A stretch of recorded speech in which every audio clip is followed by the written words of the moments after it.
Hello everyone. आज के इस लेक्चर में हम चर्चा करने वाले हैं न्यूटन के गति के नियमों की। तो क्लासिकल मैकेनिक्स के अंदर इसका सबसे बड़ा योगदान रहा और इन्हीं के नियमों से हम जो ग्रहों की गति, हमारे जो नॉर्मल दिनचर्या के जो मोशन हैं, उनको हम एक्सप्लेन कर पाते हैं, उनको कैलकुलेट कर पाते हैं। धीरे धीरे इनके अंदर बहुत सी डेवलपमेंट हुई, जैसे रिलेटिविटी, क्वांटम मैकेनिक्स, जिसने इसकी जो महत्वता है जो बड़े स्केल पर उसको कम कर दिया। पर ये आज भी उतने ही रेलेवेंट हैं जितने उस समय थे जब ये क्वांटम मैकेनिक्स और रिलेटिविटी नहीं थी। तो हम इन नियमों को पढ़ने से पहले इसकी थोड़ी हिस्ट्री जान लें। अगर आप हिस्ट्री में इंटरेस्टेड हैं तो बने रहें, अन्यथा आप स्किप भी कर सकते हैं। तो शुरुआत इसकी जो हुई थी, एरिस्टोटल जो था 4वीं सेंचुरी बीसी के अंदर, तो लगभग न्यूटन से 1200-1300 साल पहले की बात है, या कह सकते हैं अब से 2500 साल पहले एरिस्टोटल ने, जो कि उस समय का एक फिलोसफर था, उसने बहुत से नियम बनाए थे, जिसमें से फिजिक्स के जो मोशन के बारे में भी उसने राय दी।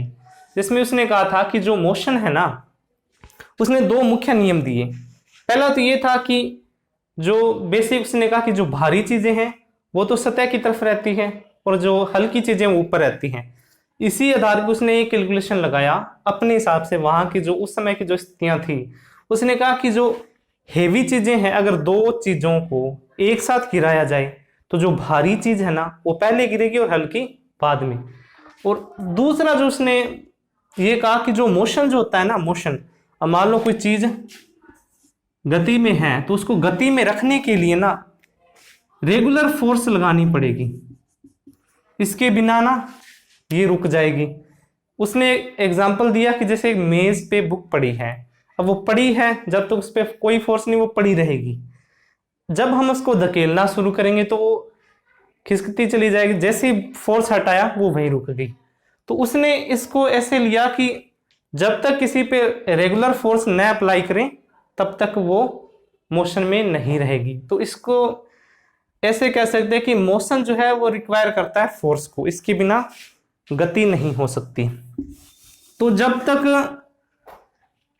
कोपरनिकस नहीं आया तब तक ये चीजें ऐसे ही बनी रही, क्योंकि एरिस्टोटल ने कहा था कि जो अर्थ है वो अपने पूरे यूनिवर्स का सेंटर है, सन इसके चारों तरफ और बाकी ग्रह जो इसके चारों ओर चक्कर लगाते हैं। तो उस कंडीशन में, और उसने ये जो दो अपने नियम दिए, इसने कई सालों, हजारों सालों तक, 1000 साल से भी ऊपर था, उस स्थिति तक अपनी पहुंच बनाई रखी। पर जैसे ही कोपरनिकस, क्योंकि इसने ये कहा था कि जो अपनी पृथ्वी है वो धुरी नहीं है, बल्कि चीजें सन के अराउंड घूमती हैं। केंद्र में कौन है? सन, उसके अराउंड बाकी ग्रह घूमते हैं। तो जब इसने ये बात कही तो उस समय डाउट होने लगा इसके दूसरे नियमों पर भी, क्योंकि एरिस्टोटल ने ये कहा था कि ये जो है अर्थ सेंट्रिक है। तो अर्थ सेंट्रिक वाला फंडा जब रोंग हुआ तो उनको लगा कि ये बाकी के जो दो नियम हैं ये भी सही हो भी सकते और नहीं भी। तो इनको सही या इनको जो प्रूफ करने की जो उस समय होड़ लग गई थी। तो कोपरनिकस के इस सन सेंट्रिक वाले हिस्से के बाद गैलीलियो ने क्या किया, एक एक्सपेरिमेंट किया, बहुत फेमस एक्सपेरिमेंट है वो, पिसा की झुकी मीनार वाला। तो इसने क्या किया, दो बॉल ली, एक थोड़ी हैवी थी, एक थोड़ी हल्की, दोनों धातु की बॉलें थी। तो उसने क्या किया, पिसा की मीनार पे गया, एक ही टाइम पे एक ही जगह से उसने दोनों बॉल को छोड़ दिया। अब वो बॉल नीचे गिरी। उसने इसके लिए जो अपना मेथड रहा होगा, उसमें जो भी उसने मेथड लगाया, उसने ये प्रूव किया कि जो भार से कोई भी हो, साइज भी कोई भी हो, अगर एक ही टाइम पे गिराई जाए दो चीजें, वो सेम टाइम पे ही धरती पे गिरेगी। तो इससे ये प्रूफ हो गया कि हेवी जो है वो पहले गिरेगी। ये बात गलत होगी एरिस्टोटल की। तो गैलीलियो ने इसको एक और तरीके से भी एक्सप्लेन करने की कोशिश की। पिसा एक्सपेरिमेंट में कुछ चीजें ऐसी थी कि जैसे कि हवा की रफ्तार, अब वो फ्री फॉल के अंदर भी अगर चीजों को गिराएं तो हमें ये ध्यान रखना पड़ता है कि वायु का जो दबाव है या उसका जो फ्रिक्शन है वो भी चीजों को प्रभावित करेगा। तो उसने क्या किया, अलग अलग आकार की जो बॉल है ना, अलग अलग आकार की बॉल एक प्लेन सरफेस पे, प्लेन नहीं था, एक ढाल वाला सरफेस था, उस पे ना लुढ़काई, अलग अलग थी, अलग अलग, कोई साइज में छोटी थी, कोई बड़ी थी, एक ही धातु से बनी थी, तो फ्रिक्शन भी सबके लिए सेम था। तो उसने जब इसको लुढ़काया और इनकी गति का मापन किया, तो उसने इस कंक्लूजन पे पहुंचा कि ये जो सिस्टम था ना, इसमें भी ये एक्सपेरिमेंट ही रिवाइज हुआ। मतलब कि चीजें जो हैवी हो चाहे हल्की हो, अगर वो समान परिस्थितियों के अंदर, खासकर जिसमें निर्वात ही मान लें, उस परिस्थिति के अंदर अलग अलग वेट या आकार की वस्तुओं को जब गिराया जाता है फ्री फॉल के अंदर, तो वो एक ही टाइम पे नीचे गिरती हैं। उसके बाद क्या हुआ, उसके बाद ये चीजें शुरू हो गई कि ये सेकेंड लॉ का क्या हुआ। चलो ये तो पता लग गया, अभी ये गलत प्रूफ हो गया, सन सेंट्रिक वाला फंडा भी समझ में आ गया। अब रह गया कि मोशन जो है वो फोर्स को रिक्वायर करता है या नहीं, यानी कि फोर्स के बिना मोशन मुमकिन है या नहीं। इसके लिए हमने ये सुना है कि जो आइजैक न्यूटन है उसने सबसे पहले बात की थी जड़त्व की, यानी कि चीजें जैसी बनी रहती है वो तब तक बनी रहेंगी जब तक कोई बाहरी फोर्स न लगे। तो ये पूरी तरह से सच नहीं है। असल में क्या है, जड़त्व की बात या फोर्स की जो बात है वो इससे पहले रेने डेस्कार्ट ने की थी। ये रेने डेस्कार्ट जो वही है जो कार्टेशियन कोऑर्डिनेट सिस्टम वाले, इन्होंने जियोमेट्री और उसके साथ जो कॉम्बिनेशन बनाया था, उसके अलावा इन्होंने ना मोशन के अंदर भी बहुत एक किताब लिखी थी। उस किताब का नाम मुझे याद नहीं है, पर वो किताब जिसके अंदर वो लगभग 1664 के आसपास रिलीज हुई थी, तो उसमें जिक्र था लॉ ऑफ इनर्शिया को। उसने भी नेचर के 2 नियम दिए थे बेसिक, जिसमें से एक था इनर्शिया का नियम। तो उसमें क्या हुआ, उसमें क्या कहा गया, ये बात तो सेम ही थी जैसे कि आइजैक न्यूटन का फर्स्ट नियम था उसी के हिसाब से, परंतु उसमें ये बात मेंशन की गई फर्स्ट टाइम की जो फोर्स है वो रिक्वायर है किसी भी मोशन के लिए, पर वो लगातार लगे ये जरूरी नहीं है। तो यहां से न्यूटन को थोड़ा आइडिया मिला इस चीज को और एक्सप्लेन करने, क्योंकि अब सीनियर से जो चीजें सीखते हैं उसका फायदा तो मिलता है। अब वो फायदा आइजैक न्यूटन को मिला, और इनको एक एडवांटेज ये भी था कि इन्होंने अपनी एक कैलकुलस जो मैथमेटिकल टूल है उसका इजाद किया था। तो इनकी जो भी चीजें थी, जो भी एक्सपेरिमेंट थे, न्यूटन वाले एक्सपेरिमेंट में मैथमेटिकल पोर्शन ज्यादा था, जिसकी वजह से इनके जो भी कैलकुलेशन थी वो इजी होती गई और चीजें आसानी से समझ आ रही थी, क्योंकि इनकी कैलकुलस बहुत फेमस है, कभी चर्चा करेंगे बाद में। तो इससे ये चीज तो पता चल गई कि कोई एक चीज है जो चीजों को मूव करती है, मोशन प्रदान करती है, या उनके जड़त्व के लिए, उनके फ्रिक्शन के लिए जो जरूरतमंद कोई नेचर की जो एक ताकत है वो फोर्स है। और उसको एक्सप्लेन किया इन्होंने अगले 3 लॉ के जरिए, जो उन्होंने 1687 के अंदर अपनी एक बुक पब्लिश की थी, फिलोसोफिया नेचुरलिस प्रिंसिपिया मैथमेटिका। अब ये नाम तो जर्मन के अंदर है शायद, और इसी बुक के अंदर उन्होंने अपने 3 जो नियम हैं उनको एक्सप्लेन किया है। तो अब हम देखते हैं आइजैक न्यूटन के वो 3 नियम। तो अब हम बात करते हैं फर्स्ट लॉ ऑफ मोशन की, जिसको कहते हैं लॉ ऑफ इनर्शिया या जड़त्व का नियम। तो इस नियम के हिसाब से ये बात है कि अगर कोई ऑब्जेक्ट जो है वो मोशन में है तो वो मोशन में ही रहेगा, और जो स्थिर है वो स्थिर ही रहेगा जब तक कि कोई बाहरी फोर्स उस पर एक्ट ना हो और उसको अनबैलेंस कर दे। अगर मान लो कोई ऑब्जेक्ट है, मान लो कोई बॉल है, कि चिकनी सतह पे हमने उसको लुढ़काया, वो लुढ़कती जा रही है, ये हम ये मान के चलते हैं कि फ्रिक्शन जो है मिनिमम है, इतना मिनिमम कि कोई फर्क ही नहीं पड़ रहा। उस बॉल को लुढ़काया, वो लुढ़कती गई, जब तक कि हम उसको रोके ना वो रुकेगी नहीं। वो एक यूनिफॉर्म वेलोसिटी जो उसको हासिल होगी उसी से वो चलती रहेगी। जैसे ही हमने उसको रोका या और पुश किया तो उसके अंदर एक्सेलरेट या डी एक्सेलरेशन जो हुआ, उसकी वजह से उसकी जो स्थिति के अंदर परिवर्तन आया वो असल में क्या था, उसकी इनर्शिया में चेंज था।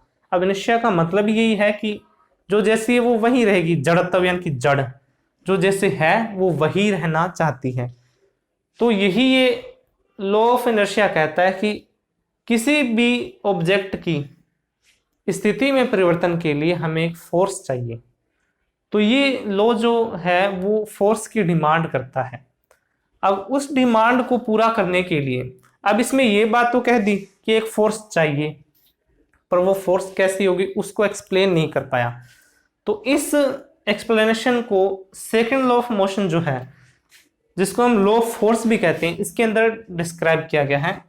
ये कहता है कि एक फोर्स जो है वो क्या होती है, बराबर होती है किसी ऑब्जेक्ट के जो मोमेंटम के अंदर चेंज आता है प्रति टाइम के अंदर, या कह सकते हैं with respect to time change in momentum, वो क्या होता है, फोर्स। अब इससे ये फॉर्मूला हम ड्राइव कर सकते हैं कि फोर्स जो है एग्जैक्टली मैथमेटिकल फॉर्म में कैसे होगी, और वो फोर्स किसी भी इनर्शिया को कैसे चेंज करती है। अब मान लो एक कोई ऑब्जेक्ट है जिसका मास m है, m ही है। अगर इसको m नोट लिखना चाहे तो लिख सकते हैं। अब मान लो इस पे कोई फोर्स एक्ट हुई इस डायरेक्शन में, ये मूव किया, इस डायरेक्शन में पहुंचा, और यहाँ मान लेते हैं इस कंडीशन के अंदर इसका जो मास था m1 था, ठीक है। यहाँ ये t0 टाइम, ये हो गया t1, और यहाँ हो गया, यहाँ इसकी वेलोसिटी थी v0 और यहाँ इसकी होगी v1। तो इसकी कंडीशन जो चेंज हुई m0 से m1, t0 से t1, v0 से v1। तो इनकी अगर संवेग की बात करें तो इसका जो मोमेंटम जो होगा वो क्या हो जाएगा, m0 v0, और यहाँ क्या हो जाएगा m1 v1।